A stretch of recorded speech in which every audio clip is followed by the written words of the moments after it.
Salut à toutes et à tous, merci de regarder le 4e épisode de ce module que nous produirons jusqu'aux élections législatives qui viennent. Un module qui vous dit tout sur la campagne. Allez Arthur, générique.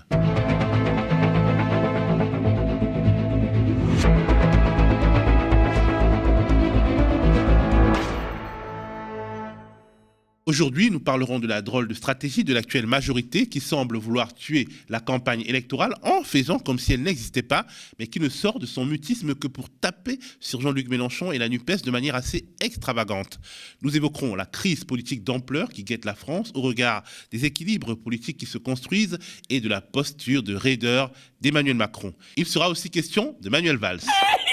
Non, Arthur, on n'avait dit pas pendant l'intro. Bref, on parlera aussi du Big Fail de l'ancienne ministre Emmanuelle Wargon, candidate dans la 8e circonscription du Val-de-Marne. Et la circonscription du jour, c'est la 7e circonscription de Paris où le ministre chargé de l'Europe, Clément Beaune, n'est absolument pas assuré de gagner et donc de se maintenir au gouvernement face à l'insoumise Caroline Mécari. C'est parti. C'est une idée bizarre, mais j'ai eu envie de me mettre, quelques secondes seulement bien sûr, dans la peau d'un présentateur de JT macroniste. Et du coup, je me suis imaginé commencer ce module comme ça. La France a peur. Alors, je ne sais pas si la France a peur, mais les macronistes ont peur et veulent qu'on partage leur peur. La peur de la NUPES, la petite bête qui monte. La peur de l'ogre des calanques, de l'abominable roi de l'islamo-gauchie, Jean-Luc Mélenchon. Mélenchon voudrait nous voir, juste pour son plaisir, conduire des ladas repoussantes et souffrir du rationnement. Si vous voulez, le modèle, c'est la Roumanie de Ceausescu dans les années 1970, c'est-à-dire plusieurs heures d'interruption d'électricité par jour. C'est ça ce que nous propose demain le modèle de M. Mélenchon. Mélenchon est un gourou, un charmeur de serpents qui séduit notre belle jeunesse avec des idées à la fois dangereuses et angoissantes. Jean-Luc Mélenchon, c'est comme Marine Le Pen. Ce sont des jumeaux de la peur. Depuis des années, ils squattent les plateaux de télé, le débat politique, ils les empoisonnent. Ils surfent sur des peurs. Jean-Luc Mélenchon, il surfe sur la peur des jeunes face à la transition écologique. La Macronie va tellement loin dans la déclinaison quasi automatique des éléments de langage anti-NUPES et anti-Mélenchon qu'elle finit par irriter des journalistes pourtant loin d'être anti-Macron. Cet épisode de dire « je vais être élu Premier ministre sans me présenter moi-même à une élection », je ne sais pas si beaucoup de Français d'ailleurs ont compris comment ça allait fonctionner. Jean Castex n'était pas député, ça a choqué personne qui soit Premier ministre. Et bim. Mais est-ce qu'il n'y a pas un peu de fébrilité à taper ainsi sur Jean-Luc Mélenchon non, comme vous Léa ce matin Salamé, Est-ce qu'il n'y a pas un peu de fébrilité dans votre camp? Est-ce que ce n'est pas votre manière de réveiller un camp qui est, pardon, très atone, le vôtre? Léa, je suis un acteur politique. Vous êtes une commentatrice. Ouch, il n'est pas content le Bruno. En réalité, Léa Salamé tape dans le mille en faisant remarquer que la majorité macroniste est atone. En réalité, la Macronie avait au départ la même stratégie qu'avant le premier tour de la présidentielle, c'est-à-dire tuer le match. Parler d'autre chose, du burkini ou de l'abaya. Miser sur une abstention forte qui profiterait forcément au pouvoir. Ne pas évoquer de points programmatiques trop clairement pour ne pas effaroucher le bourgeois de centre-gauche qui pourrait finalement se résoudre à voter pour la NUPES. Mais voilà, cette stratégie du silence ne marche pas. La dynamique est du côté du camp qui fait campagne, c'est-à-dire de la NUPES.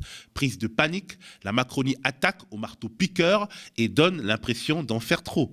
Et pendant ce temps, les projections des instituts de sondage et de chercheurs indépendants se rapprochent du cauchemar de Manu. Le cauchemar de Manu, donc, une bonne grosse crise politique, autant le dire. La France s'achemine, selon toute évidence, vers une crise politique et institutionnelle d'importance. Jugez-en vous-même. Hypothèse 1. La NUPES obtient la majorité. La cohabitation s'impose au président de la République. À votre avis, que fait-il? Eh bien, selon toute évidence, il cherche à diviser la NUPES en choisissant un Premier ministre autre que Jean-Luc Mélenchon et engage une procédure de débauchage d'élus d'opposition de gauche ou de droite. Crise politique en perspective. Quand il nous dit de toute façon, Jean-Luc Mélenchon ne peut pas être Premier ministre parce que je ne le nommerai pas, bah si bonhomme, tu vas le nommer. Hypothèse 2. La NUPES sort du premier tour comme première force politique du pays, mais la mécanique un peu spéciale des élections législatives à la française permet tout de même au camp Macron d'avoir une majorité de députés. Crise de légitimité, crise des institutions, crise politique. Hypothèse 3. La NUPES ne gagne pas, mais sort du scrutin comme la principale force d'opposition. Elle gagne forcément certaines prérogatives, notamment le droit de désigner le puissant président de la Commission des finances à l'Assemblée nationale. Au sein de l'ex-LREM, on en tremble déjà. Pourquoi cette agitation? C'est Kevin Bossuet, chroniqueur sur CNews, qui en parle le mieux. En tout cas, ce qui me fait très peur, c'est de voir des insoumis de plus en plus nombreux au sein de l'Assemblée nationale, parce que vous savez que, par exemple, quand on est président de la Commission des Finances, on peut lever le secret fiscal. Et on sait que être président de la Commission des Finances, on doit appartenir à l'opposition. Donc imaginez si un insoumis est président de la Commission des Finances, les ravages que ça pourrait faire. Mais moi, je n'appelle pas ça des ravages. Enfin, Kevin, détends-toi, t'es prof, pas Bernard Arnault.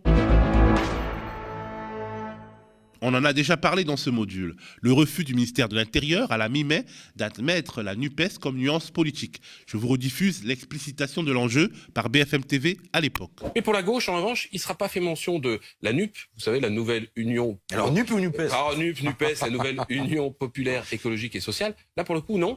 On présentera parti par parti, c'est-à-dire la France Insoumise, Parti communiste, Parti socialiste ou Europe Écologie, les Verts. Or, ce sont ces résultats qui seront repris par les médias et on voit bien les faits. Les scores de la majorité paraîtront rassemblés et donc assez élevés, et les scores de l'opposition, si jamais c'est l'opposition, on verra qui gagnera, mais en tout cas de la gauche, seront complètement éclatés. La NUPES avait tout de suite annoncé son intention de saisir le Conseil d'État, plus haute juridiction de l'ordre administratif, lequel Conseil d'État a donné son verdict hier, sans communiqué et cinglant. Le juge relève que les résultats des candidats de la majorité présidentielle seront comptabilisés sous la seule nuance « ensemble » et que ceux des candidats écologistes appartenant à la NUPES seront comptabilisés sous une autre nuance « éco », avec d'autres mouvements écologistes n'appartenant pas à la NUPES. Il estime ainsi que l'absence de comptabilisation sous une nuance unique des suffrages portés sur les candidats de la NUPES est susceptible de porter atteinte à la sincérité de la présentation des résultats électoraux.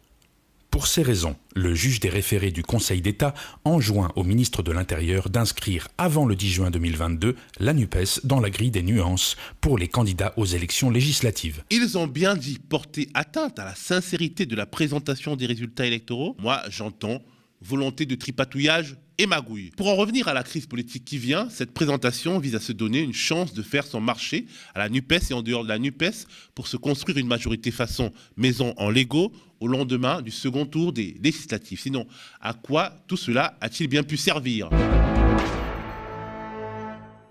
Ah, que la vie de parachuté est compliquée. Parachuté comme Emmanuelle Wargon, l'ancienne ministre du Logement. On ne sait pas à quel moment a eu lieu la révélation, mais elle s'est récemment découvert des attaches dans la 8e circonscription du Val-de-Marne. Mais manifestement, elle ne s'est pas encore bien imprégnée des paysages de ce bout de région parisienne, puisqu'on pouvait apercevoir en arrière-plan de son affiche de campagne la ville de Lyon. Alors moi, je ne suis même pas sûre que ce soit une erreur. Comment ça ? Soit c'est une erreur, soit c'est un choix conscient. Mais ça, vous le savez a posteriori et en principe de manière certaine. Mais bon. J'ai utilisé un kit de campagne national dans lequel il y a un fond flouté parce que j'ai utilisé une photo du président de la République sur cette affiche. Mais pourquoi, du coup, si c'est un kit national, les autres candidats de votre bord n'ont-ils pas eu le même problème que vous, Emmanuel ? Trop de malchance, c'est ça ? Bref, vous êtes quand même maligne. Quand une question nous met mal à l'aise, tentez de changer le sujet. Le député sortant dans ma circonscription, on ne sait plus pour quel parti il est, parce qu'il n'a pas mis de parti sur son affiche. Moi, j'ai choisi de mettre le président de la République. Si on en revenait au sujet. Mais reconnaissez que cette erreur aurait pu être évitée. La prochaine fois, on fera évidemment attention. Mais Emmanuel, il y a quelques secondes, vous étiez à 2 doigts de nous dire que mettre un fond lyonnais quand on se présente à Maison Alfort et à Saint-Maurice relève du choix artistique. Parlons désormais de Manuel Valls. Essayons de garder notre dignité. Si le premier tour des élections législatives aura lieu ce dimanche, près d'1,5 million de citoyens établis hors de France ont voté dès dimanche dernier dans les 11 circonscriptions des Français de l'étranger. Et il y a 2 enseignements à retenir de ce premier tour. D'abord, c'est évidemment l'élimination de Manuel Valls qui ne passe même pas le premier tour dans la 5e circonscription des Français de l'étranger qui comprend l'Espagne, le Portugal, Monaco et Andorre. L'ancien Premier ministre, pourtant soutenu par la majorité présidentielle, est arrivé 3e, derrière le sortant Stéphane Vojta, qui avait été exclu de LREM pour avoir maintenu une candidature dissidente. C'est le candidat de la NUPES, Renaud Lebert, qui termine premier du scrutin avec 27,24% des voix, alors que quasiment tout Twitter fêtait la défaite de l'ancien conseiller municipal de Barcelone, comme si la France venait de remporter une 3e Coupe du Monde. Manuel Miskin Valls a posté dimanche soir un adieu Twitter avant de se draper dans sa dignité et de désactiver son compte sur le réseau social. Franchement, le geste est d'anthologie et éclipse celui de Valéry Giscard d'Estaing en 1981. Au revoir. Pourquoi tant de haine? Nathalie Saint-Cric tient en tout cas une théorie. Ce n'est pas parce que Manuel Valls a été un Premier ministre qui a tapé comme un sourd sur le mouvement social. Ce n'est pas parce qu'il se dit lui-même le père du macronisme avant Macron, c'est-à-dire de la gauche de droite. C'est parce qu'il est attaché à la laïcité. Et c'est à cause de Jean-Luc Mélenchon. Il y a les équipes de Jean-Luc Mélenchon qui sont très très bonnes. Il y a eu les équipes d'Éric Zemmour. Il y a eu des plus faibles, c'était du côté de Valérie Pécresse. Et là, manifestement, il y a une consigne qui a été donnée ou pas. Et c'est à bas Valls, à mort Valls, et donc grande satisfaction. C'est pas une théorie du complot, ça, Nathalie? L'autre enseignement de ces premiers résultats est que la dynamique enregistrée par la NUPES dans les sondages se confirme dans les urnes. Au total, l'Union de la gauche se qualifie dans 10 circonscriptions sur 11, à l'exception de la 8e, Israël, Italie, Grèce, Turquie, territoire palestinien. C'est le candidat UDI et député sortant, Meyer Habib, qui affrontera la candidate investie par Ensemble. Il sera néanmoins très difficile pour la gauche de confirmer ses excellents scores par des victoires dimanche prochain, puisque le vote des expatriés reste largement favorable à Emmanuel Macron. Le camp du chef de l'État est arrivé en tête dans 8 des 11 circonscriptions et il est utile de rappeler que le président s'est largement imposé au second tour de la présidentielle chez les Français de l'étranger avec 86% des voix. Aujourd'hui, nous n'allons pas beaucoup voyager puisque nous nous intéressons à la 7e circonscription de Paris. Et si ce coin de la capitale nous attire tant, c'est qu'il fait partie des circonscriptions dans lesquelles un membre du gouvernement pourrait être battu et donc déjà quitter la nouvelle équipe mise en place par Macron. Et oui, c'est la règle. Selon un sondage IFOP publié par le journal du dimanche, le ministre délégué à l'Europe, Clément Beaune, serait donné second au premier tour et battu au second tour par la candidate insoumise Caroline Mécari.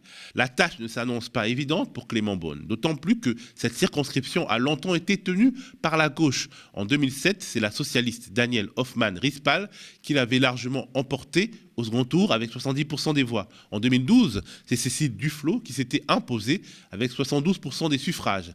La grande vague En Marche de 2017 avait vu le député LREM Pierre Persson arracher cette circonscription, mais avec une toute petite avance sur l'insoumise Danielle Simonet avec 50,99% des voix. D'autres ministres sont en difficulté. On peut citer le patron du parti présidentiel et nouveau ministre de la fonction publique, Stanislas Guerini, dans la 3e circonscription de Paris, la ministre de la Transition écologique, Amélie de Montchalin, dans la 6e circonscription de l'Essonne, la secrétaire d'État à la mer, Justine Benin, dans la 2e circonscription de la Guadeloupe, la ministre de la Santé, Brigitte Bourguignon, dans la 6e circonscription du Pas-de-Calais, et le ministre des Solidarités, Damien Abad, dans la 5e circonscription de l'Ain. Bref, faites ce que vous voulez, mais faites ce que vous voulez. Voilà, direction Palais Bourbon, le journal des législatives, 4e épisode, c'est terminé. Rendez-vous bientôt pour une autre édition.